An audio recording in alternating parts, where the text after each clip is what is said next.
الرجیم بسم اللہ الرحمن الرحیم۔ آج پارہ نمبر 26 ہے، 18 رکوع ہیں، 7 آیات۔ پہلے 4 رکوع سورہ الاحقاف کے ہیں، پھر 4 رکوع سورہ محمد کے ہیں، پھر 4 رکوع سورہ فتح کے ہیں، پھر 2 رکوع سورہ الحجرات کے ہیں، 3 رکوع سورہ قاف کے ہیں، اور آخر میں 1 رکوع اور 7 آیات سورہ الذاریات۔ سورہ احقاف مکیہ ہے، 35 آیات ہیں، 4 رکوع ہیں، اور قوم عاد کی بربادی کا ذکر ہے اور حکم ہے والدین کے ساتھ حسن سلوک کرنے کا۔ پھر جنات حضور کی بارگاہ میں حاضر ہوئے، اس کا واقعہ ہے۔ نبی کریم علیہ السلام کو اولو العزم رسولوں کی طرح صبر کرنے کی تلقین کی گئی ہے۔ اللہ تعالیٰ نے تخلیق کائنات کا بیان کیا، ایمان اور استقامت کا بیان کیا، اور پھر خصوصاً والدین کے حقوق کی بات کی۔ فرمایا ہم نے انسان کو والدین کے ساتھ حسن سلوک کا حکم دیا ہے۔ جب خطا اذا بلغ شدہ اذا بلغ 40 سنہ قال رب اوزعنی ان اشکر، یا اللہ تیرا شکر ادا کرنا چاہتا ہوں، تو نے جو نعمت عطا کی مجھ پر، میرے والدین پر کی۔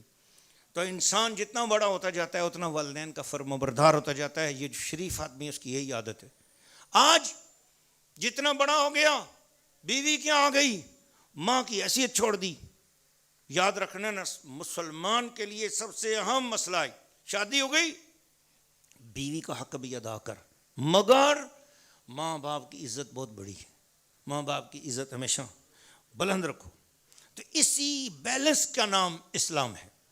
پھر اس کے بعد حضرت ہود علیہ السلام کا دوبارہ ذکر مبارک آیا۔ پھر کہا کہ ان کے مکانات آج کھنڈرات بنے ہوئے ہیں اس قوم کے جنہوں نے میرے پیغمبر ہود کو نہیں مانا۔ پھر جنات کے حوالے سے بات آئی، اور پھر اس کے بعد اللہ تعالیٰ نے ارشاد فرمایا کہ یاد رکھو، جب یہ مشرک آج نہیں مانتے خدا کی توحید کو، تو جب عذاب آئے گا تو یہ مان لیں گے۔ اللہ مجھے اور آپ سب کو شرک سے بچائے، بولو آمین۔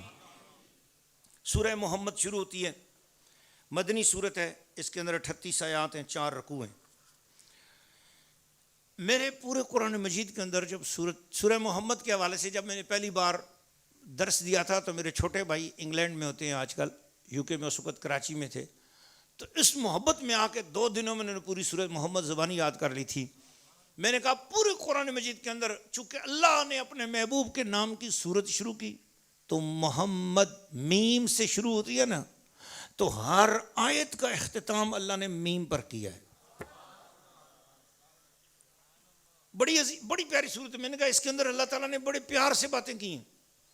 الذین آمنوا بما نزل علی محمد، سبحان اللہ، وہ لوگ جو ایمان لے آئے اس پر جو میں نے محمد پہ نازل کیا ہے، بولو سبحان اللہ۔ کیا بات ہے! اللہ نے قرآن کو کس رنگ میں بیان کیا ہے۔ قرآن اور نسبت مصطفیٰ اگر کوئی پڑھنا چاہے تو سورہ محمد کی پہلی آیت بتا رہی ہے، قرآن محمد کے بغیر پڑھا نہیں جا سکتا، اور محمد کو قرآن کے بغیر سمجھا نہیں جا سکتا، بولو سبحان اللہ۔ اللہ نے قرآن کی کس طرح بات کی ہے۔ آپ میں سے کوئی ہوشیار اور عشق والا بندہ ہے، ذرا غور سے سنے، میں پھر ترجمہ کرتا ہوں۔ الذین آمنوا بما نزل علی محمد، وہ لوگ جو ایمان لے آئے اس پر جو محمد پہ نازل کیا گیا۔ اس کے پیار کے اندر ڈوبو نا۔ اللہ یہ نہیں کہہ رہا کہ جو قرآن پر ایمان لے آئے، یہ بات تو یہی کہنا چاہتا ہے نا اللہ، کہ جو قرآن پر، محمد پہ کیا نازل ہوا ہے، قرآن ہوا کہ نہیں ہوا جی؟ پر اللہ نام نہیں لے رہا نا قرآن کا۔ اللہ کہہ رہے جو محمد پہ نازل ہوا، اس کا مطلب یہ قرآن بھی مصطفیٰ پر ہے، اور مصطفیٰ نے اس کی تشریح میں جو حدیث کر دی ہے وہ بھی اللہ کی طرف سے ہی نازل ہوا ہے۔ جو مصطفیٰ نے بول دیا بس سمجھو مصطفیٰ کی حدیث بھی وہی غیر مطلوع ہے، اور مصطفیٰ کا جو قرآن ہے وہی مطلوع ہے۔ اس لیے ہمارے بزرگوں نے فرمایا، اے حضور نے جس کو قرآن کہہ دیا ہم اسے بھی مانیں گے، جسے حدیث کہہ دیا ہم اس کو بھی مانیں گے۔ پھر اللہ کریم نے جنت اور جہنم کی منظر کشی کی ہے، اور دین سے پھر جانے والوں کی سزا بھی دی ہے، منافقین کا انجام بھی بیان کیا، اور اس کے بعد سورہ فتح شروع ہوتی ہے، اور سورہ فتح میں 29 آیات ہیں، مدنی صورت ہے، 4 رکوع ہیں۔ اللہ تعالیٰ نے صلح حدیبیہ کے حوالے سے بتایا کہ یہ صلح حدیبیہ مسلمانوں کے دل پہ بوجھ تھا کہ عمرے کی نیت کر کے آئے. حضور نے خواب دیکھی تھی کہ سب مسلمان عمرے پر جا رہے ہیں. فرمایا چلو عمرے کے چلتے ہیں. 1400 مسلمان تیار ہو گئے. جب مکہ شریف سے 20 کلومیٹر کے فاصلے پر پہنچے ہی تھے, کافروں نے نہیں جانے دیا. انہوں نے کہا اگر آئیں گے تو ہم جنگ کریں گے. اب حضور علیہ السلام احرام باندھ چکے تھے, عمرے کے جانور ساتھ لیے ہوئے تھے, اب کیا کریں؟ تو صلح کی شرطیں جو طے ہوئی ان شرطوں کے مطابق اس سال کسی صورت میں عمرہ نہیں کریں گے. اس سال واپس جائیں, اگلے سال آپ عمرہ کریں گے, مگر ہم لوگ مکہ چھوڑ کے باہر نکل جائیں گے, آپ عمرہ کر کے واپس جائیں گے, ہم تب اپنے گھروں میں آئیں گے. تو حضور صلی اللہ علیہ وسلم نے ساری شرطیں مان لی. جب شرطیں مان کر حضور واپس ہو رہے تھے نا, تو مسلمانوں کے دل بوجھل تھے کہ یہ کیا ہوا. حضور نے خواب دیکھا تھا, نبی کا خواب تو سچا ہوتا ہے. حتیٰ کہ آپس میں باتیں ہوئیں تو وہ باتیں حضور تک پہنچی. کہا کہ یا رسول اللہ آپ نے خواب دیکھا تھا, خواب کہ عمرے پر جا رہے ہیں, نبی کا خواب سچا ہوتا ہے. فرمایا میں نے کب کہا تھا کہ اس سال ہم عمرہ کریں گے؟ میں نے خواب دیکھا کہ ہم جا رہے ہیں. وہ ضروری تھی نا اسی سال کا, اس میں نے کوئی اس سال کا لفظ بولا تھا نہیں. پھر سب کو یقین ہو گیا.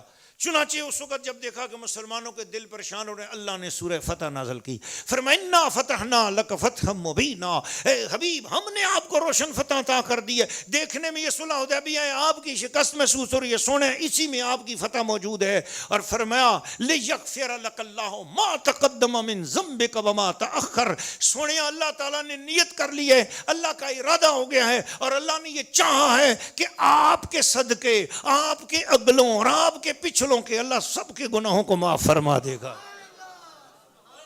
اس میں سب سے پہلے وہ صحابہ کرام شامل ہیں, سب سے پہلے صحابہ کرام شامل ہیں. پھر اس کے بعد تفسیر میں آتا ہے اس سے مراد حضور کے آباء و اجداد ہیں, حضور کی آل پاک ہیں, وہ بھی شامل ہیں. تو اس لیے جب اللہ نے ارادہ کر لیا, حضور کے صدقے جب اللہ نے انہیں معاف کر دیا, اب دنیا کا کون سا بندہ اٹھ کر کہے کہ ابو بکر کی یہ غلطی, عمر کی یہ غلطی, عثمان کی یہ غلطی, علی کی یہ غلطی, یا کسی ساتھ کی یہ غلطی, یا صحابہ کی یہ غلطی. جو آج اٹھ کر ان کی غلطیاں پکڑے گا, یہ سب سے زیادہ جہنم کا ایندھن ہے. خبردار, اللہ ان کو بخش چکا, اللہ انہیں معاف کر چکا. ہم میل سنت و جماعت ہے, ہم مصطفیٰ کے بھی غلام ہیں, حضور کے غلاموں کے بھی غلام ہیں, ہمیں صحابہ کے بھی ساتھ پیار ہے, ہمیں اہل بیت سے بھی پیار ہے, ہمیں سارے ولیوں سے بھی پیار ہے. اس کے بعد جہاد پہ نہ جانے والوں کی مذمت بھی پھر فرمایا. اس وقت جب اللہ کی طرف سے یہ خاص شان آ گئی, رحمت ہو گئی, حضور ایک خاص واقعہ ہوا تھا. واقعہ کیا ہوا؟ یہ بھی ایک سننے والی بات ہے. حضرت عثمان غنی کو مذاکرات کے لیے بھیجا گیا. حضرت عثمان غنی کافروں کے ساتھ مذاکرات کر رہے تھے, تو مسلمانوں کے لیے, پلیز توجہ کے ساتھ ہماری بات سنو, مسلمانوں میں پھیل گئی یہ افواہ کہ حضرت عثمان کو شہید کر دیا گیا ہے. تو مسلمان بڑے پریشان ہو گئے. حضور صلی اللہ علیہ وسلم نے فرمایا آؤ عثمان کی شہادت کا بدلہ لینے کے لیے بیعت کون کرتا ہے کہ اب ہم یہاں سے نہیں جائیں گے جب تک کہ ہم عثمان کا بدلہ نہ لے لیں. تو صحابہ نے کہا ہم بیعت کرتے ہیں. تو حضور نے فرمایا آؤ بیعت کرو. تو چنانچہ حضور نے فرمایا میرے ہاتھ میں بیعت کرو. اب صحابہ کے بیعت کر رہے ہیں, بیعت کر رہے ہیں. حضور ہمارا وعدہ ہے جو آپ کہیں گے ہم آپ کے ساتھ, جو ہمارا وعدہ ہے جو آپ کہیں گے ہم آپ کے ساتھ ہیں. اب ہاتھ میں ہاتھ دے کر حضور کی خدمت میں بیعت کر رہے. یہ ایک کیکر کا درخت تھا جس کے نیچے حضور بیٹھے تھے اور صحابہ آ کے بیعت ہو رہے تھے. 1400 صحابہ کرام نے بیعت جب کر لی, حضور نے فرمایا سنو یہ ہاتھ عثمان کا ہے اور یہ ہاتھ محمد کا ہے, میں عثمان کی طرف سے بھی بیعت کر رہا ہوں. یہ واقعہ آج 1400 سال بعد آج کے لوگوں کے پاس پہنچایا. یار لوگوں کو تھوڑی سی بات چاہیے ہوتی ہے, وہ اس پر کچھ نہ کچھ اپنی طرف سے باتیں گھڑتے ہیں. انہوں نے کہا دیکھو نا, نبی کو غیب کا علم ہوتا تو نبی صحابہ سے اتنی لمبی 1400 صحابہ کرام کی بیعت کیوں لیتے؟ حضور فرماتے میں جانتا ہوں وہ زندہ ہیں, تو لیکن حضور نے خود بھی بیعت لی. اس کا مطلب ہے حضور کو پتہ ہی نہیں تھا کہ عثمان زندہ ہیں. تو جو ہم لوگ ادب والے, ہم بھی کہتے ہیں دلیل دینے کے لیے ہم کسی اور جگہ نہیں جاتے, ہم کہتے ہیں حضور کو پتہ تھا مگر حضور محبت کے ساتھ بات کر رہے تھے کہ صحابہ کے جذبات کا احترام کر رہے ہیں, پر پتہ تھا. حضور کے علم کی دلیل یہ ہے کہ حضور علیہ الصلوۃ والسلام کو اگر پتہ نہ ہوتا کہ حضور عثمان غنی جو ہے نا وہ زندہ نہیں ہے, تو حضور صلی اللہ علیہ وسلم کو اگر یہی شک ہوتا کہ وہ فوت ہو گئے تو حضور صلی اللہ علیہ وسلم حضرت عثمان غنی کی طرف سے بیعت نہ لیتے. مگر جب حضور نے فرمایا یہ ہاتھ عثمان کا ہے, میں عثمان کی طرف سے بیعت کر رہا ہوں, تو پتا تھا تمہارے جذبے بھی قبول ہے, پر میرا علم یہ ہے کہ وہ زندہ ہے, زندہ کی طرف سے بیعت ہو رہی ہے نا. یہ ہے محبت. اب چلو جی یہ تو ہو گئی نا بات. اب اگر حضور کا یہ عیب تھا تو اللہ تعالیٰ بھی اس بات کو سننے کے بعد اللہ کیا کہتا؟ اللہ کہتا ہے اے نبی جب آپ کو نہیں پتا تو آپ کیوں بیعت کر رہے ہو؟ لیکن اللہ نے کیا کیا؟ اللہ نے قرآن سورۃ فتح پارہ نمبر 26 اللہ نے فرمایا ان الذین یبایعونک تحت الشجرۃ، اے نبی جو درخت کے نیچے تیرے ہاتھ پہ بیعت کر رہے تھے، ان الذین یبایعونک، اے نبی جنہوں نے تیرے ہاتھ پر بیعت کی، انما یبایعون اللہ، انہوں نے تو اللہ کے ہاتھ پہ بیعت کی. ید اللہ فوق ایدیہم، ان کے ہاتھوں پر تو اللہ کا ہاتھ ہے. اب مطلب آپ لیتے رہو. آگے اللہ تعالیٰ نے نبی پاک علیہ السلام کے صحابہ کرام کی شان کو بھی بیان کیا اور فرمایا لقد صدق اللہ رسولہ الرؤیا بالحق لتدخلن المسجد الحرام ان شاء اللہ آمنین محلقین رؤوسکم ومقصرین لا تخافون. وعدہ سچ ہوگا، یہ خواب سچ ہو کر رہے گا. پھر فرمایا یہ تو محبوب تو ہے، تیرے ان غلاموں کی شان تورات میں بھی ہے، انجیل میں بھی ہے، ہر جگہ ہم نے ان کا واقعہ بیان کیا ہے. اللہ نے ان کے لیے بڑے مقدر بڑی مغفرت کا وعدہ کر رکھا ہے. آیات 18 اور رکوع 2 ہیں سورہ حجرات کے اور یہ مدنیہ ہے. اور اللہ تعالیٰ نے احترام رسول کی بات کی اور کائنات میں ایک نیا سسٹم آ گیا. اللہ نے فرمایا یا ایھا الذین آمنوا، اے ایمان والو سنو، جس وقت میرے محبوب کی خدمت میں آ جاؤ تو خبردار یہ وہ دروازہ ہے، یہاں پر آواز بھی اونچی نہیں ہونی چاہیے. ادب کرنا، جس کی آواز اونچی ہو جائے گی اس کے عمل ضائع ہو جائیں گے. ادب کرو. اے اللہ سمجھ نہیں آئی. ادھر تیرے گھر میں جاتے خانقاہ میں تو کہتا ہے اونچی آواز میں بولو لبیک اللہم لبیک. تیرے گھر میں جاتے ہیں تو کہتے ہیں ادھر خانہ کعبہ کے ساتھ اپنا پیٹ لگاؤ، اپنا سینہ لگاؤ، مقام ملتزم کے ساتھ چمٹ چمٹ کر شور مچا کے مانگو. تیرے دروازے پہ جائیں تو شور مچواتا ہے، تو دلوں کے بھی جانتا ہے. اور ادھر جب محبوب کی باری آئے تو کہتا ہے چپ کرو. محبوب کے دروازے پہ کوئی گھنٹی نہیں تھی، بیل نہیں تھی. 10 سال مدینہ شریف کے اندر سرکار دو عالم صلی اللہ علیہ وسلم کے دروازے مبارک پر کبھی گھنٹی نہیں لگائی گئی. کوئی آیا بڑا ضروری کام ہے تو گھنٹی بجا سکتے ہیں، نہیں گھنٹی نہیں ہے. اچھا دروازے پہ کھڑے ہو کر باہر سے کہہ دیں یا رسول اللہ، اجازت نہیں ہے. یا رسول اللہ بھی کہنے کی اجازت نہیں. السلام علیکم یہ بھی نہیں کہو، بلانا نہیں نبی پاک کو. کیا کرنا ہے؟ اللہ تعالیٰ نے فرمایا وَلَوْ أَنَّهُمْ صَبَرُوا، یہ جو دروازے پہ آئے ہیں محبوب تیری بارگاہ میں تجھ سے ملنے کے لیے کتنا ضروری کام بھی ہے، وَلَوْ أَنَّهُمْ صَبَرُوا، ان کو چاہیے چپ کر کے کھڑے رہیں حَتَّى تَخْرُجَ إِلَيْهِمْ، یہاں تک کہ تو خود بار تشریف لے آئے. چپ کر کے کھڑے ہو جائیں. یا اللہ یہ کیا وجہ ہے؟ فرمایا بس بتانا یہ چاہ رہا ہوں کہ نہ دروازے پر گھنٹی ہے، نہ آواز دینے کی حاجت ہے، نہ تم آواز دے سکتے ہو، نہ بلا سکتے ہو، نہ تم نے آواز دینی ہے، نہ گھنٹی میں نے لگانے دی ہے، نہ تم آواز دے سکتے ہو، نہ دستک بھی نہیں دے سکتے ہو. پھر کرنا کیا ہے؟ فرمایا چپ کر کے کھڑے ہو. اندر جسے میں نے رحمت للعالمین بنایا ہے وہ بے خبر نہیں ہے، اسے پتہ ہے دروازے پہ کون آیا ہوا ہے. یا رسول اللہ ان جاءکم فاسق بنبأ، اے ایمان والو جب تمہارے پاس کوئی فاسق آدمی خبر لے کے آ جائے کسی بھی مسئلے میں، قوم کے حوالے سے، دین کے حوالے سے یا تمہارے اپنی ذات کے حوالے سے، فتبینوا، پہلے اس خبر کو چھان پھٹک کرو. ان تصیبوا قوما بجہالۃ، ایسا نہ ہو کہ تمہاری دوسری قوم کے ساتھ خواہ لڑائی ہو جائے. پہلے خبر لینے والے کی خبر کی تصدیق کرو کہ اس نے جو بات کہی ہے وہ ٹھیک بھی ہے کہ نہیں. ایک بہت بڑا واقعہ ہے، اس کے پیچھے ٹائم نہیں ہے میں سنانے کا. کو اپنے حلیف یا حریف پرانے تھے ان کے ساتھ حضور نے ان سے کہا کہ جاؤ ان سے زکوٰۃ کا مال لے آؤ. یہ جب وہاں لینے کے لیے گئے تو وہ لوگ استقبال کو نکلے صحابی رسول کے کہ پرانے تو دشمنی ختم ہوئی، اب یہ آ رہے ہیں تم استقبال کو نکلے. انہوں نے دور سے دیکھا کٹھے ہی بندے آ رہے ہیں، انہوں نے سمجھا یہ تو مارنے لگے مجھے. یہ وہاں سے بھاگے آئے حضور کی بارگاہ میں آ کر یا رسول اللہ وہ تو لڑائی کے لیے تیار ہو گئے ہیں اور بہت سخت سرکار خراب ہو گئے، وہ تو میں اپنی جان بچا کے آئے ہوں. حضور نے فرمایا اچھا. اب ادھر صحابہ تیار ہو گئے تلواریں لے کر، سرکار ہم حاضر، ہم بدلہ لیتے. ایسا کیوں کیا انہوں نے؟ حضور نے فرمایا ٹھہرو ذرا پتہ کرنے دو. حضور نے سرکار کو ویسے پتہ تو سب کچھ تھا، لیکن اپنی سنت دینا چاہ رہے تھے ہم جیسے بے خبروں کو کہ طریقہ کیا کرنا ہے۔ حضور نے ایک بندے کو بھیجا، جاؤ جا کے ان سے پوچھو کہ کیوں ایسا کیا۔ جب وہ بندہ وہاں پر پہنچا تو انہوں نے کہا جی کیا ہوا، وہ بھاگ کیوں گئے، وہ چلے کیوں گئے، آئے تھے تو کہنے لگے تم لوگوں نے حملہ جو کیا۔ انہوں نے کہا جی اگر حملہ کرتے تو ہم پھر واپس گھروں میں تھوڑی بیٹھتے تھے، تو ہم سے وہ دور تھوڑے ہی تھے، ہم پیچھے بھاگ بھی سکتے تھے، پہنچ سکتے تھے۔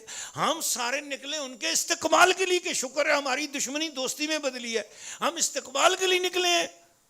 ان کو غلط فہمی ہو گئی، چنانچہ اللہ تعالیٰ نے پھر یہ سورہ حجرات کی آیات نکلی نازل فرمائی کہ آج کے بعد اس طرح نہیں کرنا، آپس میں جب بھی کوئی معاملہ ہو، کوئی بندہ جذباتی باتیں کرے، بندہ ٹھیک ہو سکتا ہے، بندہ ٹھیک ہے لیکن اس کی خبر غلط ہو سکتی ہے، اس لیے فرمایا یا ایھا الذین آمنوا، اے ایمان والو۔ ایمان والوں کا مطلب ہے کہ اگر اس طرح کی بات کرنے کے بعد بندہ کافر نہیں ہو جاتا، وہ پھر بھی ایمان والا ہے، بولو سبحان اللہ۔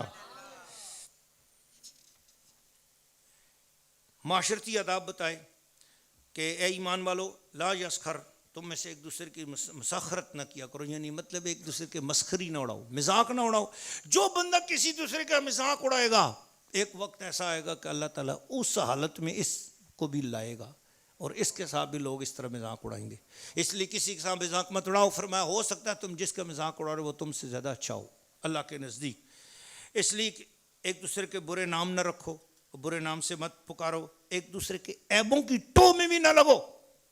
کسی کا عیب سامنے کھل جائے پردہ ڈالو، لیکن کسی کے عیب میں خود اس نے پردہ ڈالا وہ تم پردہ ہٹا کر اس کے عیب تک پہنچو مت۔ فلاں وقت اس کو میں نے ایسے دیکھا، ایسے دیکھا، ایسے دیکھا تو یقیناً وہ ایسا ہی ہوگا، ایسے دیکھا تو ایسے دیکھا تو یقیناً وہ ایسی ہی ہوگی۔ عورتیں بھی اور مرد بھی کڑی سے کڑی ملا کے کسی کو گناہگار بنانے کی کوشش کرتے ہیں، خدا تعالیٰ کے ہاں یہ بہت بڑا جرم ہے۔ میں نے ایسے سنا، اس نے یوں کہا، اس نے یوں، پھر یہ تو یوں ہوگا، اس سے مراد تو یہ ہے، پھر اس سے مراد تو یہ، پھر وہ ایسا ہی ہوگا یا وہ ایسی ہی ہوگی۔ یہ نتیجے ملا ملا کے دوسرے کو برا کہنے والی ہو، نتیجہ ملا ملا کے دوسرے کو برا کہنے والوں تم خود بہت برے ہو۔ خدا کہتا ہے جو کسی کے نتیجے ملا ملا کے اس کے عیب ڈھونڈتا ہے وہ مرد بھی برا ہے، وہ عورت بھی بری ہے۔ آج سارے توبہ کرو، سارے بولو استغفر اللہ۔ آج کے بعد ہم غیبت نہیں کریں گے، بولو انشاءاللہ۔ آج کے بعد کسی کی چغلی نہیں کریں گے، بولو انشاءاللہ۔ آج کے بعد کسی کے عیبوں کی تلاش نہیں کریں گے، بولو انشاءاللہ۔ آمین۔ اللہ ہمیں ادب عطا فرمائے۔ اس کے بعد سورہ قاف شروع ہوتی ہے، اس میں 45 آیات ہیں، رکوع 3 ہے، مکی ہے۔ اللہ تعالیٰ نے فرمایا کہ لوگوں سب سے بڑا حق، سب سے بڑا سچ یہ قرآن ہے۔ پھر اللہ تعالیٰ نے فرمایا ان لوگوں میں یہ عجیب بات پیدا ہو گئی، ہو ہمارے اندر رسول کیسے آ گیا؟ یعنی ان کے دماغوں میں ہے کہ رسول ہونے کے لیے کوئی بس اس کے ساتھ خزانے نازل ہوں، بارشیں برستی ہوں اس کے حکم پر، سونا نکلے، ایسے ہی بس نبی ہو تو معجزے دکھاتا جائے، شعبدے دکھاتا جائے، جو ہم چاہیں اس طرح ہوتا جائے۔ حتیٰ کہ بعد ایسے منافق تھے وہ آ کے کہتے یا رسول اللہ سودا کون سا اچھا ابھی سستا ہے اور بعد میں جو مہنگا ہونے والا ہے ذرا بتاؤ۔ تو جب اس طرح کی باتیں اللہ تعالیٰ نے منع کیا، خبر سونے محبوب، میرا محبوب اس کاموں کے لیے نہیں آیا، یہ میرا محبوب تمہاری دنیا اور آخرت سنوارنے کے لیے آیا ہے، اس کی اتباع کرو اور فالتو سوال مت کرو۔ پھر اللہ تعالیٰ نے فرمایا یہ جو قیامت کے منکر ہیں یہ دیکھتے نہیں کہ میں نے کیسی زمین بچھائی، پہاڑ کھڑے کیے، خوش نما نباتات بنائے، آسمان سے پانی برسایا، طرح طرح کی غذائیں تمہیں دیں، جس طرح ہم نے یہ مردہ زمین میں سے یہ مردہ گھاس کو زندہ کر کے تازہ کر دیا، وَكَذَلِكَ اسی طریقے سے ہم مردوں کو بھی زندہ کریں گے، تمہیں بھی زندہ کریں گے، تم بھی زمین میں سے اس طرح دوبارہ زندہ کیے جاؤ گے۔ اور اللہ کریم نے اس کے بعد یہ فرمایا ما یلفظ من قول الا لدیہ رقیب عتید، جو کچھ زبان سے تم نکالتے ہو تمہارا ریکارڈ محفوظ ہے، جو کچھ بھی کر رہے ہو۔ اب میں قرآن کا درس دے رہا ہوں، کون ہے غفلت کے ساتھ سن رہے ہیں، کون ہے حضوری قلب سے سن رہے ہیں، یہ بھی ریکارڈ ہو رہا ہے۔ بیٹھے قرآن کی مجلس میں ہو اور کس طرح بیٹھے ہو، حضوری قلب سے بیٹھے ہو یا کیسے بیٹھے ہو۔ آپ جو یہ ماجی ایجوکیشنل امپائر کے ذریعے قرآن مجید اپنے موبائل کے ذریعے سن رہے ہو، توجہ کے ساتھ سن رہے ہو یا ایسے ہی کھیل کھلونے کے طور پر سن رہے ہو، یہ بھی آپ کا ریکارڈ محفوظ ہو رہا ہے۔ اللہ مجھے اور آپ کو غور کرنے کی توفیق عطا فرمائے۔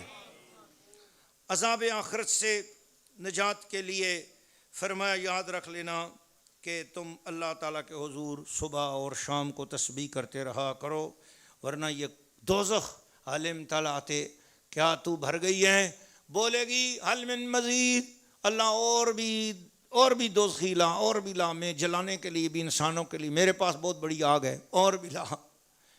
اللہ ہمیں دوزخ کے مطالبے پر کہیں ہمیں نہ اٹھا کے پھینک دے۔ دعا کرو اللہ ہمیں عذاب سے بچا۔ اس لیے یہ جو تراویح چار تراویح کے بعد ہم پڑھتے ہیں اللہم اجرنی من النار، سارے پڑھو اللہم اجرنا من النار۔ یہ عام دنوں میں بھی اس دعا کی بڑی فضیلت ہے۔ حضور نے فرمایا جو بندہ یہ دعا پڑھتا 3 مرتبہ، دوزخ کہتی یا اللہ اس بندے کو میرے اندر نہ ڈالنا، دوزخ اس کے لیے دعا کرتی اللہ اس بندے کو میرے اندر نہ ڈالنا جس نے تجھ سے پناہ مانگ لی ہے۔ سارے پڑھو، اب میں 3 بار پڑھتا ہوں تاکہ دوزخ کی یہ وہ برکت والی دعا ہے کہا کہ اللہ مجھے اور آپ کو دوزخ سے بچائے۔ بولو اللہم اجرنا من النار، اللہم اجرنا من النار، اللہم اجرنا من النار۔ میں خاموش ہوتا ہوں، ذرا ایک بار آپ کی آواز آ جائے اللہ۔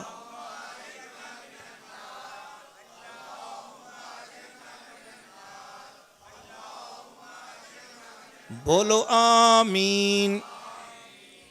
اس کے بعد سورہ زاریات مکیہ ہے، اس میں 60 آیات ہیں، 3 رکوع ہیں، اور اللہ تعالیٰ نے قسمیں اٹھائی ہیں۔